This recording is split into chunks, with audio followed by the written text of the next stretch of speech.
Joining me now, Illinois Republican Congressman Adam Kinzinger, who served in the Air Force both in Iraq and Afghanistan. Congressman, Donald Trump also said last night that Mattis is going to need to get this waiver. Now, we've heard a lot of compliments about General Mattis's experience. If, in fact, this waiver goes through, are you concerned about the precedent it sets? No, not at all. I mean, a couple things. The 7-year, the intention of it is to say we don't want military leadership in a civilian capacity, and so the 7 years was picked. Mattis has actually been out of the military for 3 years, but I think in this case, especially on the heels of this report that there were, hundreds of billions of dollars in waste that was brushed under the rug by the Pentagon, it's important to have somebody like a General Mattis who knows, for lack of a better term, where the skeletons are buried, that can come in and shake things up, knows what needs to happen in acquisition, knows what needs to happen in terms of personnel and things like that. I think he's the right guy at this moment. And let's hope there aren't any skeletons. Matt Lauer also asked the president-elect about a short list for Secretary of State. Here's what he said. Mitt Romney, Rudy Giuliani, David Petraeus, Bob Corker, and Ambassador John Bolton. Have you now crossed any of those names off your list? Well, I think I have in my own mind. I don't want to say which ones, but I think I have in my own mind. All right, I realize Donald Trump is the one who makes the decisions. You can't read his mind. But from that list, who do you like?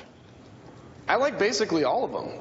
No, I'm not giving you that. Like, in Donald Trump's, grand game of The Bachelor, which is playing out for all of us to see, of that list, who's your top pick? Look, if I had to pick, I'd pick Mitt Romney in a heartbeat. I think it does a couple things. Number one, it shows the nation, and not just the party, that Donald Trump's interested in healing divisions, which is important. It's a deeply divided nation right now. I also think Mitt Romney understands the world in a very deep way. I think he'd do a great job of being, basically, Secretary of State is, in essence, the voice of the president as he travels overseas. And I think Mitt Romney would be a fantastic addition. So if I had to pick out of those, I would definitely pick Mitt Romney. As I mentioned earlier, you served in the Air Force both in Iraq and Afghanistan, and you're a supporter of U.S. leadership in the Middle East now. Last night at that event, Donald Trump said we must avoid intervention in foreign conflicts. What's your reaction to that?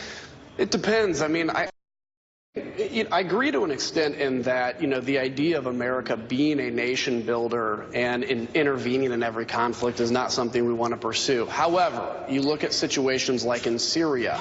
I think the failure of the U.S. to enforce the red line in Syria was one of the most fatal mistakes that was made in American foreign policy in the last decade. And then secondly, look, we have a unique role in the world. I think our mission is to be an example of self-governance to billions of people that don't have what we have but desire it. We're in a unique position, and I think it's important that we maintain our global leadership. It doesn't mean you have to intervene militarily in every conflict, but it means we can't forget that unique role we have and the unique ability to bring people together to solve big challenges. We know Donald Trump likes big, gold, and shiny, but he also said last night that he believes the military should have the absolute best of everything, brand new equipment, and so on and so forth. Is our military right now operating with suboptimal equipment, and do they need all new stuff? That's expensive. Yeah, it is expensive. Look, we have the best military in the world. We have the best people in the military in the world.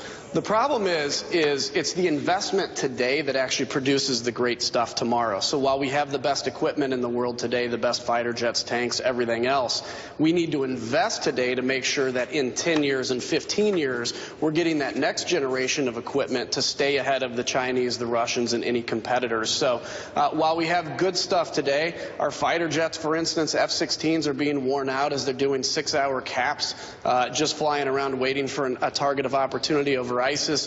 These are long-term things we have to keep in mind, which is we don't want to be caught flat-footed in 10 years and then pay basically double for new equipment because we didn't invest today. So I think that's important to note. All right. Thanks so much for joining me this morning, Congressman. I appreciate your thoughts. Anytime.